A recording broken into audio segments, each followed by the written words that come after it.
Bismillahirrahmanirrahim. Assalamualaikum warahmatullahi wabarakatuh. Alhamdulillahirabbil alamin. Assalatu wassalamu ala asyrafil anbiya'i wal mursalin wa ala alihi wa ashabihi ajma'in. Wa la haula wa la quwwata illa billahil aliyyil azim. Allahumma la sahla illa ma ja'altahu sahla wa anta taj'alul hazana idza syi'ta sahla. Rabbi shrah li sadri wa yassir li amri wahlul 'uqdatam min lisani yafqahu qawli. Amma ba'du. Mana yang dihormati Imam Besar, para yang dihormati Tuan Nazim, Masjid Syakirin, pada segenap asatizah, para alim ulama, para imam di masjid yang mulia ini, wabil khusus kepada segenap hadirin wal hadirat hafizahumullah. Alhamdulillah, kita syukur kepada Allah Subhanahu wa taala kerana pagi hari ini dapat bersama-sama dalam kuliah subuh dan juga solat jamaah. InsyaAllah dengan harap kita mendapatkan amalan yang diterima oleh Allah SWT, amalan mutakabbalah, dan juga mendapatkan ilmu manfaat. Selawat dan salam pada junjungan besar baginda Nabi Muhammad SAW dengan syafaat umat Allah kita berharap di akhirat kelak. Kita masuk pada muka surat 73, soal. Jika seseorang berkata bahawa yang kamu sangka dan yang kamu beri fasilah itu benar, atau sebenar-benarnya syaitan juga, tetapi niat kamu pada mengerjakan pekerjaan itu kerana berubat juga, atau kamu meniatkan syaitan itu seperti anjing, maka kamu berikannya makanan seperti memberi kepada anjing, dan telah termaklum bahawa berubat dan memberi makanan anjing itu pekerjaan harus tiada haram dalamnya, dan demikian juga sangka dan fasilah apabila diniatkan dengan niat yang tersebut itu. Jadi ini soalan bagaimana orang yang menyebab atau berbuat fasilah dan menyangka itu dia buat kerana alasan dia. Jadi dia hilah dia adalah ni macam anjing, bagi makan anjing, bukannya suka, bukannya sembah dia. Tapi buat ni macam bagi makan anjing ni lah. Kalau sakit ni kita boleh tak kita suruh, okey kalau nak jaga rumah kita bela anjing bagi makan. Dalam mazhab Maliki boleh, mazhab Syafi'i haram kecuali anjing itu mu'allam. Mu'allam ni makruh untuk dibunuh. Kan orang yang ada ladang besar, kebun besar, dia kalau tak ada anjing susahlah nak jaga. Tak tahu siapa yang masuk, dan anjing ni boleh tahu ada ular tak ada ular ni boleh. So, dalam mazhab Maliki harus, bahkan haram membunuh anjing mu'allam, mazhab Maliki. Mazhab Syafi'i anjing ini najis, jual belinya haram. Berarti memiliki anjing dengan cara jual beli ni tak sah. Akad jual baik itu tak sah. Lalu bolehnya kalau anjing itu mu'allam. Mu'allam tu yang cerdik, yang dah reti lah, di train. Itu pun ada syarat, iaitu naqlul yad. Ada akad iaitu naqlul yad, seperti jual beli pupuk, bahasa Indonesia pupuk baja. Baja kan najis, kotoran najis. Berarti jual beli tak boleh mazhab Syafi'i. Tapi naqlul yad boleh. Lalu hukum memelihara anjing mu'allam dalam mazhab Syafi'i, hukum dia makruh. Kerana dia najis, tapi perlu untuk menjaga. Ini makruh. Mu'allam kita panggil. Yang di-train. Tapi kalau beli anjing semata-mata nak sayang, nak peluk, nak cium, nak apa, macam pet yang kita panggil, yang bukan mu'allam, yang manja ni, itu hukum dia haram dalam mazhab Syafi'i. Sebab dia najis. Ini najis. Jadi kena faham hukum fiqh dia. Lalu dia ni dalam fulan ni dia nak buat tersebut kerana apa? Kerana macam anjing mu'allam. Boleh tak saya ada anjing yang mana untuk jaga kebun saya? Kalau tak ada anjing memang susah Ustaz. Tak boleh nak jaga. Tak tahu mana ular, tak tahu mana apa. Misalan dia, belum lagi pencuri masuk. Contoh dia. Maka hukum dia kan benda itu makruh atau harus. Tapi dalam soalan ini dia nak jadikan halal kan fasilah atau menyangka.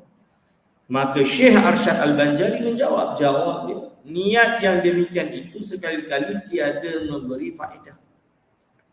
Niat seperti ini sekali-kali tiada memberi faedah. Kerana tiada menghilangkan haram pembaziran dan mengikut syaitan dan haram bid'ah. Jadi pertama, siapa kata nak bagi makan kat syaitan jin tersebut, syaitan lah dalam kes ini, itu dianggap sebagai, Allahumma salli ala sayyidina Muhammad, dianggap sebagai iaitu perkara yang boleh untuk berubat. Tak ada. Tiada yang menghilangkan haram pembaziran tu masih ada. Ini jadi haram, tetap haram. Dan mengikut syaitan dan haram bid'ah, semua kena. Maka bandingan yang demikian itu, bandingan tu kias seperti itu. Nak buat kias dengan cara macam tu, seperti orang yang membunuh orang dengan tiada sebenarnya. Diniatkannya membunuh tikus atau diniatkannya akan jadi ubat sakit hati umpama. Contoh dia, membunuh orang kan haram. Bagi dia halal sebab apa? Sebab saya ada sakit hati Ustaz, jadi saya bunuh dia. Biar hati-hati saya hilang. Boleh ke tak boleh? Itu hilah yang haram. Al-hiyal yang haram. Tak boleh. Sah. Jadi tak boleh. Atau niatkannya membunuh tikus. Itu manusia. Bagi saya itu tikus. Halal lah bunuh tikus. Halal bunuh. Boleh ke tak boleh? Tak boleh. Macam orang mencuri lah. Mencuri haram. Memang mencuri haram Ustaz. Tapi yang saya curi itu halal. Kenapa? Sebab dia ni penyangak. Boleh tak? Penyangak macam mana? Oh, dia ni muka-muka penyangak. Boleh ke tidak? Tak boleh. Itu mengambil hukum dengan sendirinya. Mungkin ada penguat kuasa, dia tak nak suka, dia benci, dia halalkan diri dia untuk pukul atau hina atau ludah dia dan lain. Dia tanya aku, oh ni memang kaki rasuah. Kenapa kaki rasuah? Oh, nama dia penguat kuasa ni memang semua dia penguat kaki rasuah. Mana boleh buat macam tu? Itu tak betul. Kan? Kalau dia salah, kalau betul ada rasuah, kena dilaporkan kepada SDRM, kepada orang yang betul untuk bertindak kuasa. Boleh tak kita tak berhati, kita buat, kita halalkan? Boleh. Jadi ada semuanya tu ada cara, bukan tak ada cara. Kita boleh berpendapat berbeza, tapi melakukan sesuatu kena ikut prosedur. Kalau tak macam ni, tak puas hati, dia cakap saya sakit hati, so saya tengah ubatkan sakit hati. Boleh? Tak boleh. Dan seperti orang yang berzina diniatkannya jima dengan isterinya atau akan jadi ubat sakit pinggang umpamanya. Zina haram, dia nak halalkan, dia kata oh ni darurat sakit pinggang. Kena zina ni hilang sakit pinggang. Boleh ke tak boleh? Mana boleh? Atau tahu Ustaz, waktu zina tu duk fikir isteri dia. Kan isteri dia kan halal. Tapi fikir isteri dia, boleh ke tak boleh? Tak boleh. Itu nama dia hilah yang mengarut. Samalah hari ini. Hari ini orang nak menghalalkan. Jadi orang yang dia tak sependapat, yang dia tak suka, dia kafirkan dia ni, dia bagilah alasan, oh ini jelas tasawufah, ini jelas ini tarikat sesat, menyeleweng dan lain-lain. Itu semua dia sebutlah habis-habis. Kan? Contoh dia. Tapi bila dia pula tak ada masalah. Ini sama je hilah syar'iyah. Jadi jangan mudah tertipu. Maka niat yang demikian itu sekali-kali tiada menghilangkan haram membunuh dan berzina. Niat yang demikian itu sekali-kali tiada menghilangkan haram membunuh dan berzina. Jadi tak niat macam itu tak ada. Demikian juga perkataannya. Begitu juga perkataannya, kami beri makanan kepada syaitan itu seperti memberi kepada anjing. Ia semata-mata dusta juga. Itu namanya hilah yang tak sah. Mengaruh. Tiada bersamaan yang di dalam hatinya dengan perkataan lidahnya. Adalah hatinya menghormati dan memuliakan syaitan dengan dalil perbuatannya. Bagi syaitan itu beberapa bagai makan makanan yang indah-indah dan tiada diberikannya, disisai dan dilepas serta dihantarkannya kepada tempatnya dengan beberapa kelengkapan dan perhiasan dan beberapa pekerjaan yang menunjukkan atas menghormati dan memuliakan syaitan juga adanya. Okey. Ini adalah termasuk haram kerana nak tak nak dia masih memuliakan syaitan. Syaitan ini adalah bangsa yang wajib kita perangi. Wajib untuk kita musuhi. Buat kawan lah tu boleh ke tak boleh? Tak boleh. Tak boleh. Fikirlah hai sekalian ikhwan yang ada. Fikirlah. Jadi kita kena fikirlah.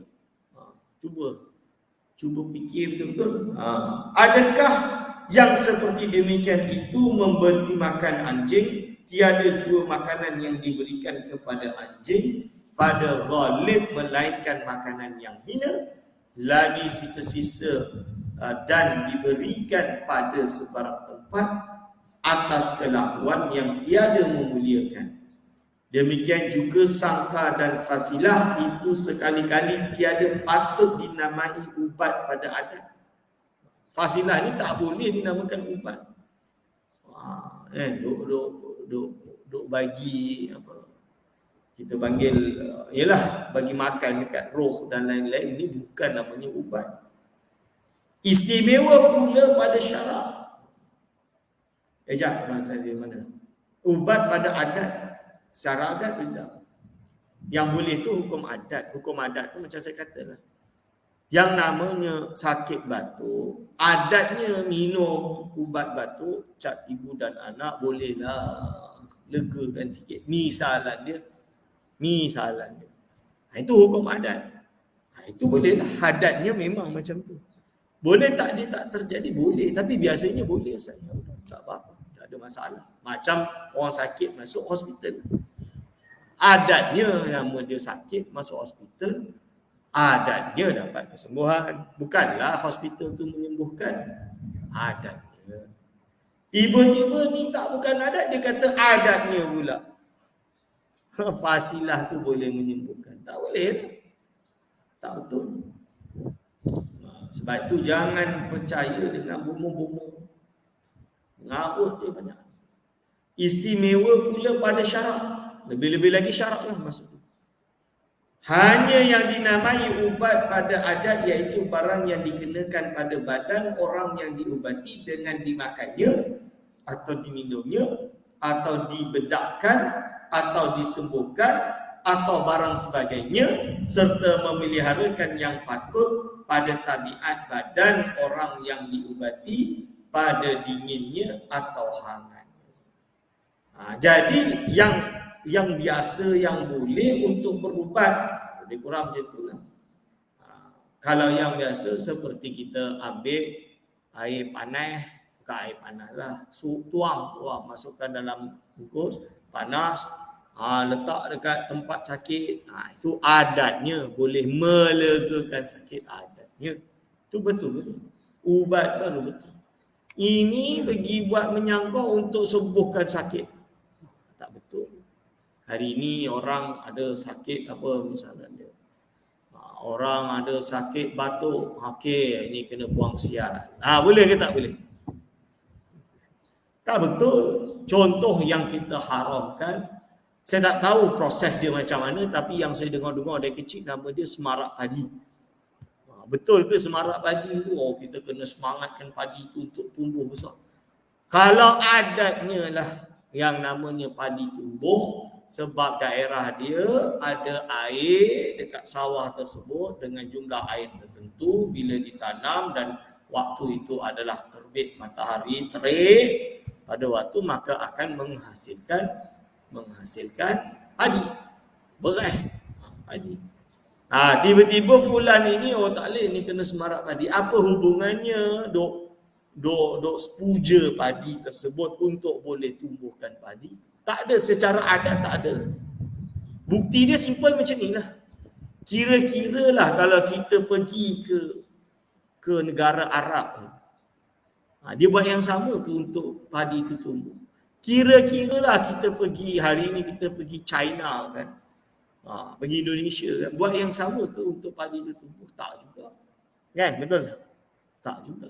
Kerana apa? Kerana padi itu tumbuh adatnya matahari dan lain-lain. So kenapa kita duk buat benda-benda macam tu? Tak betul lah. Itu nama dia, kalau bahasa sekarang dipanggil khurafat. Khurafat. Benda yang dikhayalkan. Zaman dulu memang dia nak sembah lah benda tu. Dia nak minta syaitan itu untuk bantu dia. Itu memanglah tak boleh. Zaman sebelum Islam, bila Islam, kita dah tahu tidak boleh seperti itu. Kita haramkan. Ini maksudnya kita haramkan. Allahumma salli ala Sayyidina Muhammad. Okey. Syahdan telah disebutkan bahawa pekerjaan sangka dan buang fasilah itu bid'ah dan haram yang amat keji kerana ia mengandungi beberapa pekerjaan yang sekalian ulama ijma' atas haramnya.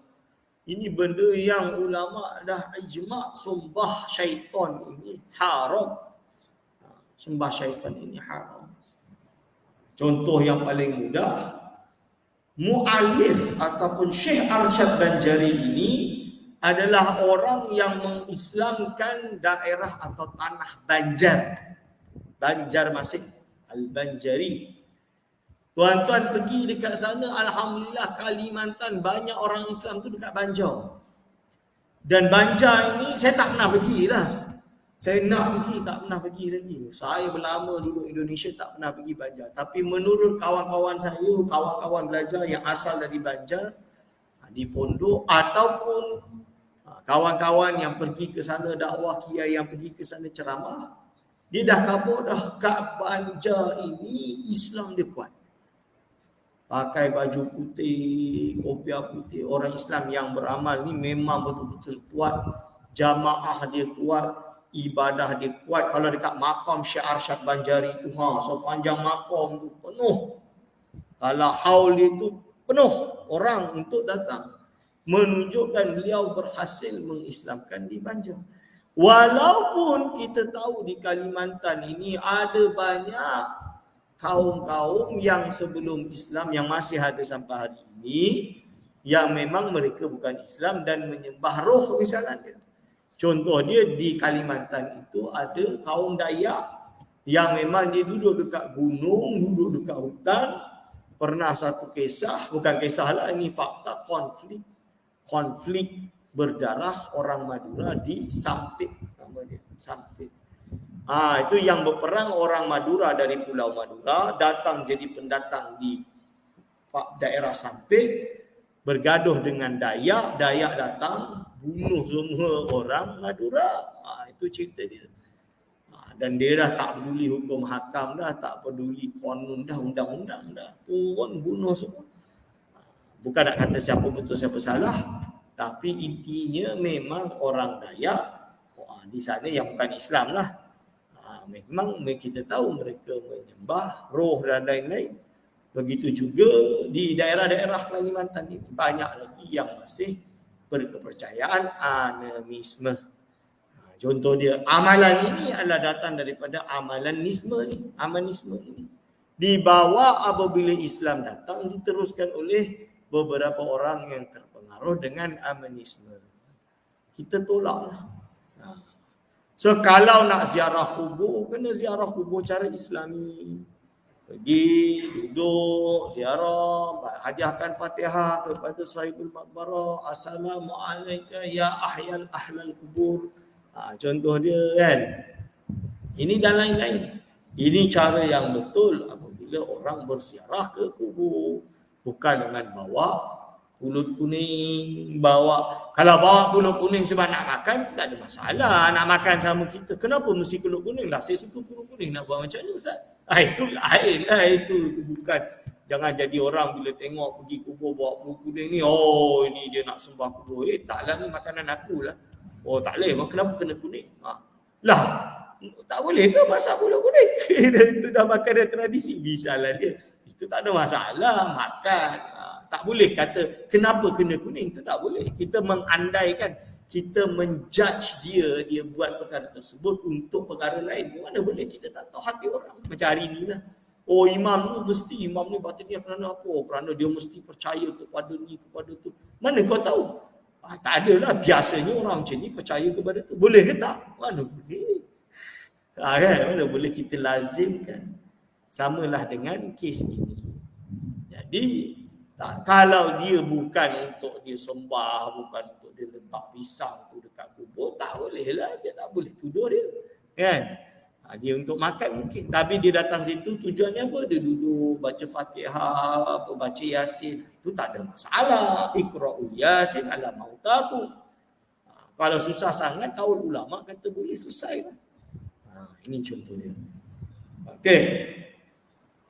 Maka kerana ia mengandung ijma' atas haramnya, maka barang siapa menghalalkan pekerjaan itu, ia jadi kafir murtad tanpa khilaf sama ada dikerjakan dia pekerjaan itu atau tiada. Tapi kekufuran terjadi bila dia halalkan fasilah dengan menyangkut ini. Dia halal. Kerana apa? Menghalalkan perkara yang haram secara ijma'. Secara ma huwa ma'lum min ad-din bidarurah. Ini boleh menyebabkan kufur. Contoh dia, zina haram tak? Haram. Dia nak halal. Haram. Bukan haram, boleh jatuh kufur. Solat wajib 5 waktu. Solat ni wajib 5 waktu. Lepas tu dia kata tak, solat ni sunat je. Faham? Solat zuhur. Zuhur yang mana? Solat zuhur qabliyah ke ba'diyah? Bukan solat zuhur 4 rakaat yang fardu, yang korang kata fardu. Bagi aku, misalnya dia lah adalah sunat. Ini jatuh kufur kerana menafikan perkara ma huwa ma'lum min ad-din bidarurah. Asal tak boleh. Jadi dalam hal ini jadi kafir murtad. Walaupun dia tak buat. Saya masih solat 5 waktu, Ustaz. Cuma solat 5 waktu itu sunat. Contoh dia. Kufur tu. Sebab apa? Dia merubah hukum. Ini yang dulu saya debat dengan liberal lah kat Indonesia. Dia kata, saya dah sebut banyak kali sebenarnya. Solat tu doa. Dia kata, sebenarnya solat ni tak wajib. Yang mewajibkan solat ini ulama. Tapi dalam konotasi saya masih solat ya mas. Maksudnya saya tu dia masih solat. Cuma dia berpendapat solat itu sunat sahaja. Yang mewajibkan tu ulama. Saya jawablah, ini orang gila yang cakap macam ni. Sebab apa? Kewajipan solat ini bukan kerana ulama, tapi kerana mutawatir. Mutawatir itu maksud apa? Kita tahu dari mak bapak kita, ustaz kita, tok nenek kita, solat itu fardu ke? Mereka tahu dari tok guru mereka kepada tok nenek mereka, solat itu fardu. Sampai kepada ulama pun kata fardu, dan semua orang tahu itu fardu. Dalam kitab-kitab bukan satu, banyak kitab seluruh dunia.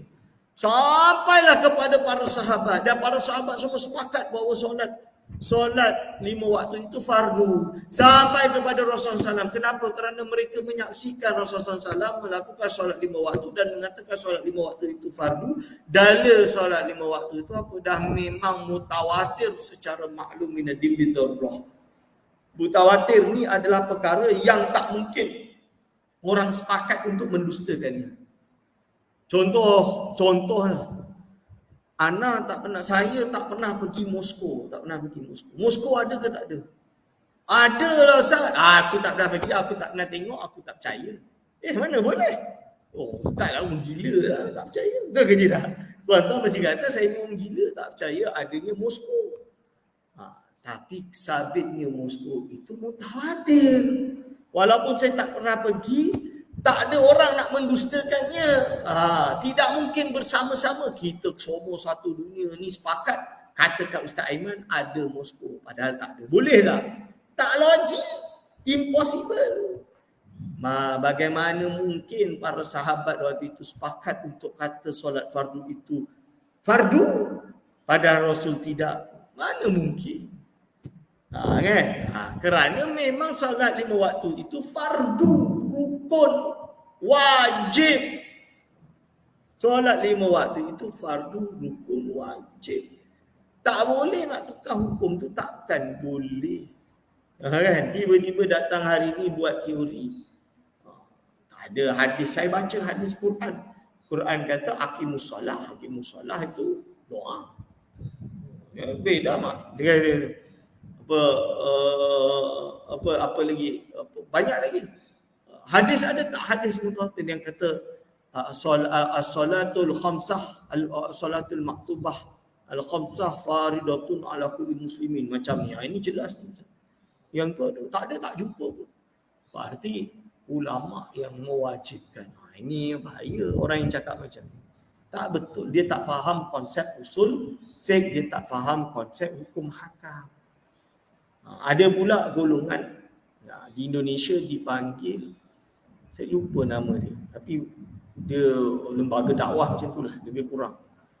Dia pernah kata, pelajar dia lah pernah berkata di universiti, la taqrabuz zina. Zina ni tak haram. Yang haram tu la taqrabu, jangan mendekati zina. Dia kata macam tu. Saya kata, apa? La taqrabu zina, dia kata la taqrabu zina, jangan dekati zina. Zina halal, dekat zina tak boleh. Ini lagi pelik. Tu sebab tu saya kata Quran sunnah ni nak faham dia bukan sekadar tahu terjemah pakai rasional faham. Kita panggil la taqrabu zina, keharaman zina ni mutawatir. Itu satu. Ayat tersebut la taqrabu zina ay muqaddimatuz zina itu haram. Kalau dah muqaddimatuz zina itu haram, berarti ghayatuz zina, berarti zina itu sendiri haram. La taqrabu zina itu apa? Muqaddimatuz zina itu seperti mencium dan lain-lain. Ini haram hukum dia. Kan? Kepada orang yang bukan halal lah maksud dia. Haram. Kalau berzina lagi haram. Samalah. Orang yang menolak qiyas. Fala taqul lahumā uffin. Jangan berkata uff kepada ibu bapa kamu. Kalau dia tolak qiyas, dia kata macam ni. Okey, kata uff tak boleh. Pukul boleh. Allah kata la taqul lahumā uffin. Jangan kata uff. Uff yang tak boleh. Pukul boleh. Itu orang yang tak faham qiyas. Dia tolak qiyas. Padahal itu qiyas aulawi. La taqul lahumā uffin. Tak boleh kata uff kepada ibu bapamu. Kenapa tak boleh? Sebab uff, mak bapak kan. Anak, tolong ni. Alah. Contoh dia. Sakit tak hati mak bapak? Sakit. Contoh dia. Berarti kalau kata uff sakit dan itu haram, pukul apa lagi? Lagilah haram. Itu dah bagi qiyas aulawi. Kalau orang yang tak terima qiyas aulawi, susah. Contoh dia kata kalau anjing najis ada. Tapi kalau khinzir, khurimat alaikumul lahmul khinzir kan. Haram bagi engkau daging khinzir. Dia kata haram makan tapi tak najis. Mana ada najis? Dalil babi najis mana? Kalau anjing ada hadis tersebut. Kan? Kalau kena jilat anjing, jilatan anjing, maka disamak sebanyak 7 kali, satunya dengan air dan lain-lain lah, macam-macam. Apa ada hadis yang lain. Tapi kalau babi tak ada. Haram khurimat alaikum lahmul khinzir ada. Laham khinzir, daging khinzir ni haram. Bagi dia kata tak najis tapi haram dimakan. Boleh ke tak boleh? Imam Nawawi kata apa? Kena faham dulu. Qiyas aulawi. Padahal halat kalaulah anjing itu najis, berarti khinzir ni lebih najis lagi. Sebab apa? Halatuhu aswa, lebih bahaya, lebih teruk daripada, lebih bodoh daripada anjing. Ini Imam Nawawi sebut dalam kitab Majmu'. Tapi dia tak terima qiyas. Akhirnya dia kata laham khinzir haram tapi tak najis. Akhirnya bolehlah kasut. Okey, kasut babi macam mana? Pig skin. Kan? Kita mazhab Syafi'i najis. Halal tak beli, haram. Belinya haram. Tak boleh beli, tak boleh. Haram. Pig skin itu haram. Lalu dia nak pakai macam tu, boleh ke tak boleh? Menyalahi mazhab Syafi'i lah. Tak boleh. Ini contoh dia. Macam-macam yang zaman sekarang. Dan barang siapa mengerjakan pekerjaan itu tanpa menghalalkannya, tetapi diiktikadkannya bahawa yang disangka dan diberi fasilah itu memberi bekas dengan perangainya pada menyakiti dan mengerasi dan menolak bahaya, atau diiktikadkannya bahawa sangkar dan fasilah itu memberi bekas dengan tabiatnya pada mengerasi dan menolakkan bahaya, maka orang itu jadi kafir dengan ittifaq sekalian ulama. Ini yang dipanggil takfir. Makan ubat sebab apa? Ubat ni boleh menyembuhkan. Ubat itu yang menyembuhkan. Ubat tu sembuhkan. Ini kufur. Bukan Allah, bukan. Ini kufur. Allah bagi kuasa pada ubat untuk sembuh. Ini nama dia ahlu bid'ah. Walaupun tidak kafir tapi ahlu bid'ah. Sesatlah. Kerana hakikatnya segala sesuatu yang terjadi ini datang daripada Allah Subhanahu wa taala semata-mata. Dan barang siapa mengiktikadkan yang demikian itu memberi bekas dengan kekuatan yang dijadikan Allah Ta'ala di dalamnya, maka para ulama ikhtilaf pada orang itu jadi kafir, dan mereka tiada ikhtilaf pada orang itu jadi bid'ah fasik. Okey. Dan barang siapa mengerjakan pekerjaan itu tanpa menghalalkannya, dia tak halalkannya, tapi dia mengerjakannya dan tiada diiktikadkannya memberi bekas pada suatu jua, maka orang itu jadi bid'ah dan fasik dengan perbuatannya yang demikian itu. Maka atas tiap-tiap hal wajiblah atas orang yang menghalalkannya dan mengerjakan pekerjaan itu segera bertaubat daripadanya. Wajib segera taubat daripadanya. Ini pembunuhan bahaya. Tak boleh. Dan meminta ampun pada Allah dengan segala syaratnya, dan janganlah ia berputus asa daripada rahmat Allah.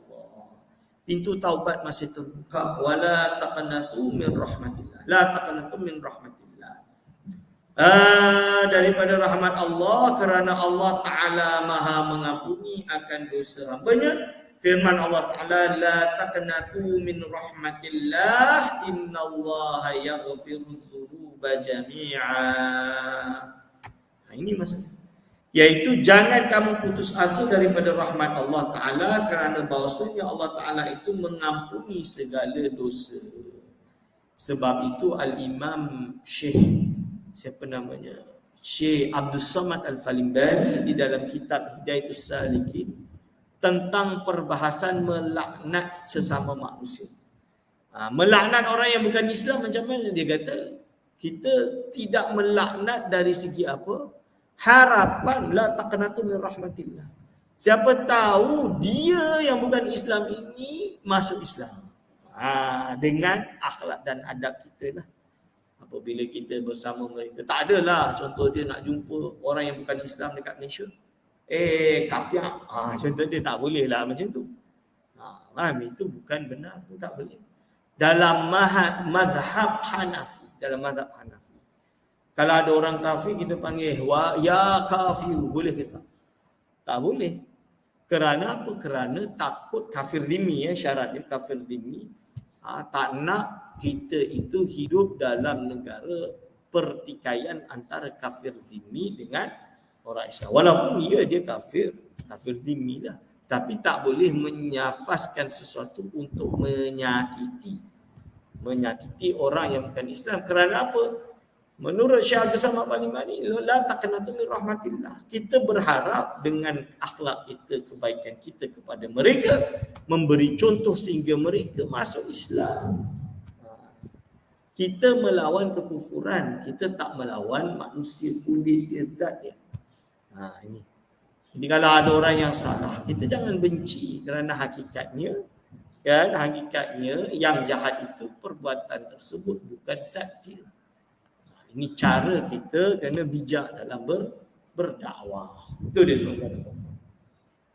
Adapun dosa besar, kalau dosa besar macam mana? Maka diampunkannya dengan taubat, dan dosa kecil diampunkannya adakala dengan taubat atau dengan menjauhi dosa besar atau dengan mengerjakan amalan soleh. Ini cara. Dosa besar, taubat nasuha. Semoga Allah terima taubat. Dosa kecil dengan cara mengejarkan amal soleh. Taubat dan mengejarkan amal soleh. Ini kita kena banyak amal soleh. Dan lagi sabda atau hadis yang diriwayatkan oleh Abdullah bin Mas'ud, Nabi SAW bersabda, "At-taibu minadz-dzambi kaman la dzamba lahu." Yaitu apa? Hadis ini akhrajahu Ibnu Majah. Hadis ini dikeluarkan oleh Ibnu Majah, dihasankan oleh Albani, rawahu Tabrani, rijalun sahih. Cuma muhakkik itu saya heran kenapa nukil Albani. Albani ini bukan muhaddis lah. Muhaddis tu macam mana? Dia ini orang Albania, ayah dia sufi mazhab Hanafi. Cuma dia terpengaruh dengan pemikiran Wahabi, tidak mahu bermazhab, kembali kepada hadis, tapi tak hafal hadis. Cuma dia rajin tu dia duduk perpustakaan ni, duk korek kitab hadis tu memang rajin. Padahal ilmu hadis ni kena hafal hadis, kan? Kena hafal ruwat, kena hafal rawi.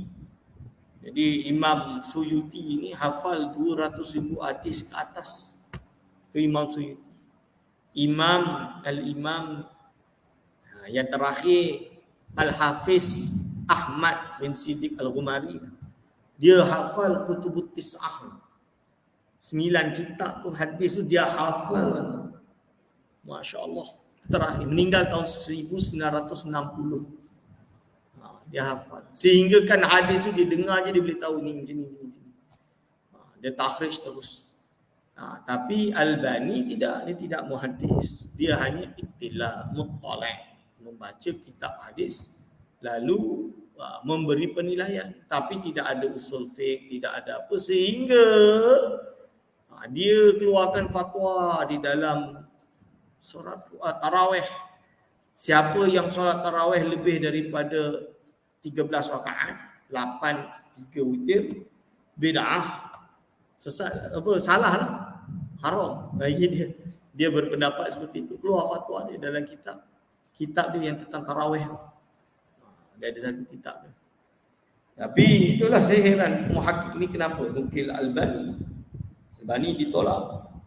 Cuma kalau kita berhujah dengan golongan Wahabi ini, kita pakailah. Contohnya dia kata hadis ini palsu, tapi Albani hasankan atau sahihkan. Kita kata, ini Albani hasankan, sahihkan. Ini contoh dia. Itu tak ada masalah. Kalau hujah dia, tujuan dia seperti itu. Tapi hadis ni hadis riwayat Imam Ibnu Majah. Rijal yang sahih. Tapi kita akui Albani itu rajin. Tak ada masalah yang namanya orang rajin. Orientalis pun rajin. Ada satu orientalis tu Louis Marceau. Nak sebut tu susah. Orang Perancis. Dia tu tak ada orang yang pakar dalam tokoh-tokohan Al-Hallaj melainkan dia. Thesis PhD dia tu 5 jilid, 4 jilid, 3 jilid, 4 jilid. Diterjemah bahasa Arab, 4 jilid tebal. Orang Arab pun terjemah dari Perancis ke bahasa Arab. Kerana ada faedah ma'rifiyah. Dia panggil ada fawaid ma'rifiyah. Iaitu ada ilmu-ilmu yang kita boleh dapat. Maklumat yang kita boleh dapat. Dan dia tu sungguh-sungguh sebab dia ditolong oleh keluarga Al-Alusi. Mufassir terkenal, sufi terkenal Al-Alusi. Waktu dia buat PhD waktu dia siapkan dia punya pekerjaan, waktu itu dia di Iraq mengumpulkan bahan untuk itu. Itu contoh. At-taibu minadz-dzambi kaman la dzamba lahu. Yang bertaubat daripada dosa itu seperti yang tiada dosa baginya. Soal, apa perbezaan antara syaitan, jin dan iblis? Ini pertanyaan. Jadi kita kena tahulah perbezaannya. Jawab menurut Syekh atau menurut pendapat Syekh Ibrahim Al-Laqani. Jadi ada Syekh nama dia Ibrahim Al-Laqani. Ibrahim Al-Laqani itu siapa tuan-tuan? Beliau adalah mengarang kitab bernama Jauharatut Tauhid. Jauharah ni syair lah. Baik matan yang kita hafal kat pondok dulu lah. Diterjemahkan oleh ulama Melayu bernama Syekh Wan Daud Al-Fatah. Wan Daud Al-Fatah. Ini. Jadi ditanya soal apa perbezaan antara syaitan, jin dan iblis. Menurut pendapat Syekh Ibrahim Laqani di dalam kitab Umdatul Murid Syarah Jawharatul Tauhid, Masya Allah. Tahu tak tuan-tuan, Umdatul Murid ni saya baru dapat pegang di Morocco. Baru cetak 2012-2013 ni. Sebelum tu tak ada, yang ada manuskrip, tak sampailah kepada kita. Ulama dulu tak ada printing. Tengok Syekh Arsyad Banjari pun baca Umdatul Murid. Umdatul Murid Syarah Jawharatul Tauhid. 4 jilid. Ini syarah terbesar. Jadi dia karang Jawharatul Tauhid, dia syarahkan sendiri dengan 4 syarahan. 1 Umdatul Murid, kedua Hidayatul Murid, ketiga Ittihaful Murid. Kalau tak salah Ittihaful Murid anak dia, Abdul Salam bin Ibrahim Al-Laqan. Semua tu saya tak dapat mengaji waktu kat Indonesia ni, kat pondok. Tak dapat. Sebab apa? Sebab tak ada. Tak reti, tak tahu pun ada Umdatul Murid. Sampailah pergi ke Morocco baru boleh dapat. Ulama dulu Masya Allah. Manuskrip pun dia baca. Yelah memang zaman dulu manuskrip dia ada, kitab tak ada. Kita tu saya kata, bayangkan ulama dahulu.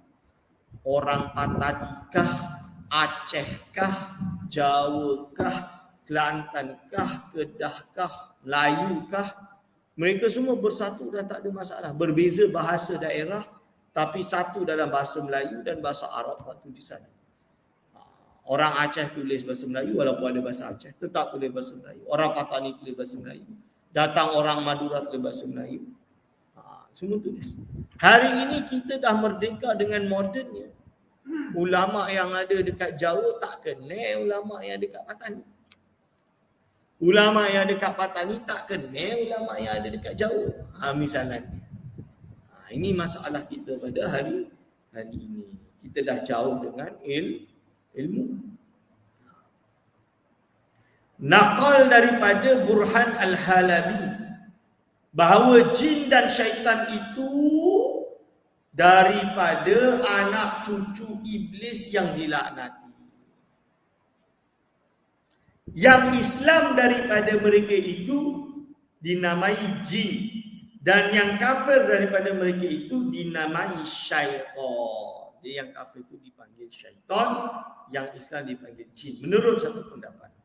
Seperti manusia mereka itu daripada anak cucu Adam. Jadi sama macam anak cucu Adam, cuma versi dia lain. Inilah kaul yang masyhur pada lidah kalangan manusia. Lidah kalangan manusia kata macam ni. Dan tersebut di dalam tafsir Jalalain, akan tapi dalam tafsir Jalalain seperti yang demikian itu berlaku permusuhan dan perdaya iblis akan Adam di dalam syurga. Demikianlah permusuhan dan perdaya iblis dan anak cucunya akan anak cucu Adam. Jadi sebab kisah bagaimana iblis dikeluarkan, dikeluarkan daripada redha Allah, dibuang daripada syurga dan dia dilaknati oleh Allah SWT. Sebab apa? Sebab dia rasa dia api dia lebih berhak, lebih tinggi daripada tanah. Tanah ni hina bagi dia. Aba wastakbar. Aba dia tolak, dia takabur. Maka apa terjadi? Dia jelas dilaknat oleh Allah Subhanahu wa taala. Jadi sakit hati itu, jealous itu sampai cucu cicit anak Adam kena di dalam dunia.